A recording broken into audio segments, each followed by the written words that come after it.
एक railway station पर एक रात की गहरी अंधकार में विभिन्न ऑटो ड्राइवर खड़े थे। आवागम के साथ ही ये ड्राइवर यात्रीगण को उनके गंतव्यों की ओर ले जाने का काम कर रहे थे। जैसे जैसे रात बढ़ी, ज्यादातर ड्राइवर अपने घरों की तरफ रवाना हो गए, जिसके परिणामस्वरूप घाट स्टेशन पर सिर्फ थोड़ी भीड़ बची। इसी दौरान एक ऑटो ड्राइवर विजय ने भी अपनी आवागम की तैयारी की। वह भी ड्राइव करके घर जा रहा था, लेकिन फिर उसे याद आया कि एक पैसेंजर ट्रेन की आवागम का समय है। इसके बाद विजय और कुछ और ऑटो चालक ट्रेन की प्रतीक्षा में रुक गए। जब रात बढ़ती चली गई तो बादलों ने आसमान को काले चादर से ढक दिया, जिससे चांद की किरणें समाप्त हो गईं। अचानक ही बादल गरजने लगे और बिजलियां चमकने लगीं, जिसके चलते आवागम बिल्कुल अंधकार में हो गया। यथाशीघ्र पैसेंजर ट्रेन स्टेशन पर आई।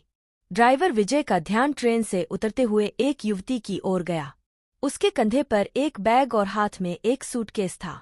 युवती सीधे विजय के पास आई और बोली, मुझे सीतापुर जाना है। विजय ने कहा, रात के समय बहुत ही देर हो चुकी है, इसलिए किराया 1000 रुपये होगा।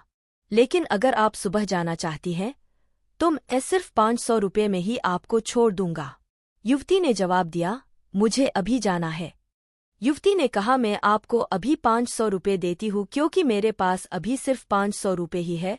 मैं आपको घर पहुंचकर बाकी के पैसे दे दूंगी। विजय ने उसके प्रस्ताव को स्वीकार किया और बोला, मैडम, आप ऑटो में बैठिए। कुछ ही देर में विजय ने युवती को उसके गंतव्य के पते पर पहुंचा दिया। युवती ऑटो से उतरते ही जल्दी से अपने घर की ओर चली गई और विजय से कहा कि मैं आपको बाकी के 500 रुपये देने आती हूँ। विजय करीब आधे घंटे जितना इंतजार करता रहा, किंतु वो युवती विजय को पैसे देने के लिए नहीं आई। अब विजय ने सोचा कि मुझे देर हो रही है, क्यों ना मैं उस युवती के घर पे जाकर पैसे ले लूं। वो उसके घर चला गया। घर का दरवाज़ा एक बुढ़िया ने खोला। विजय ने उससे कहा कि एक मैडम यहाँ ऑटो से आई थीं। उन्हें मुझे मेरे 500 रुपये देने हैं। वो अब तक पैसे लेकर बाहर नहीं आईं। बुढ़िया ने हैरानी से पूछा, कौन मैडम? यहाँ तो मैं और मेरे पति के अलावा और कोई नहीं रहता है। हाँ, मेरी बेटी पहले रहती थी, लेकिन वो 3 सालों से यहाँ नहीं रह रही है। विजय बोलने लगा, क्यों, अब वो कहाँ रहती है? मैंने शायद आपकी ही बेटी को यहाँ तक छोड़ा है। आप एक बार अच्छे से देखिए। बातों ही बातों में विजय की नज़र सामने दीवार पर गई। वहाँ उसी लड़की की तस्वीर लगी हुई थी जिसे वो ऑटो में बैठाकर लाया था। विजय ने बुढ़िया से पूछा, वो दीवार पर जिसकी तस्वीर लगी है, वो आपकी बेटी है? बुढ़िया ने जवाब दिया, हाँ, वो ही मेरी बेटी है। क्यों, क्या हुआ? तुम ऐसे क्यों पूछ रहे हो?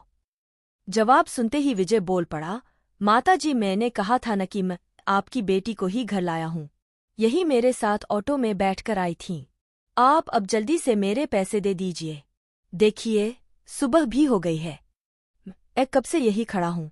बुढ़िया ने दुखी मन से कहा, बेटा, ऐसा नहीं हो सकता।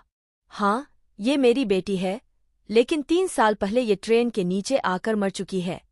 इसे तुम कैसे घर ला सकते हो? ये सुनते ही विजय के होश उड़ गए। वो तेजी से वहां से भागा। जैसे ही वो ऑटो के पास पहुंचा तो देखा कि उसकी सीट में 500 रुपये रखे हुए थे। उसने वो पैसे भगवान के सामने रखे और मंत्र का जाप करते हुए आगे की ओर बढ़ गया। उसके मन में हुआ कि आज तो सवारी बैठाने और पैसेंजर ट्रेन के लालच में मेरी जान जाते जाते बची है। उस दिन से विजय ने रात को ऑटो चलाना ही बंद कर दिया। वो सिर्फ दिन के समय सवारी लाता व ले जाता और रात को घर में आराम से सोता है। मोरल: दिन में काम करने के साथ ही रात को आराम करना भी उतना ही जरूरी होता है। कभी कभी हमें ज्यादा लालच भारी पड़ सकता है। अगर आपको हमारी कहानी अच्छी लगी हो तो एक लाइक जरूर करें और चैनल को भी सब्सक्राइब करें। धन्यवाद।